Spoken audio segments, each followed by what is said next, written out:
And you've been listening to the New Music Alliance Radio Hour. I'm Mark Sherry here this week with Mark Ramone. And you just heard the Squires doing Going All the Way. And we started out with Bill Flagg and Guitar Rock. So, the song we just heard, the Squires, Going All the Way. This is a 1966 tune. Very representative song. It's basically considered sort of like a garage rock tune. These guys are out of Bristol, Connecticut. This song is really something special. It's really, I think if you listen to this tune, you can hear the 1960s rock movement right there.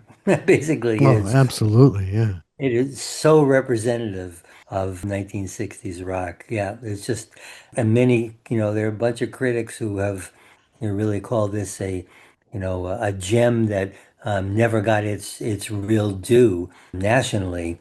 They made a little splash, in Connecticut, in the, central Connecticut area, but they never got that national recognition that they deserved. It's a great topic if you think about it. I like going all the way.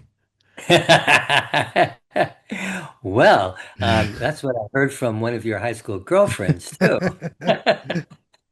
But the Squires began life in the 60s. I can picture my mom, dancing to this kind of music when she was in high school. They originally began as the Rogues and cut a cool garage 45 called It's All the Same All Over the World in 1966, and then switched over to the Squires. Yeah, the record company that was recording the song "Going All the Way," they actually made them change their names. So anyway, yeah, So what a great. risque, the Rogues. Yeah. And we started out with a real classic tune. This is a 1956 tune by Bill Flagg, Guitar Rock. Bill out of the Hartford area and then later Suffield, Connecticut. He was born in Maine and moved down to Connecticut as a child. And he started out as a singing cowboy, called himself the Lone Pine Cowboy. And then, as you might notice if you listen to the song closely, this is rockabilly. This is true rockabilly. And Bill actually, coined the term rockabilly. No one had used the term before. So a few musicians had actually played this style previous, but he is the first one who actually called this kind of music rockabilly.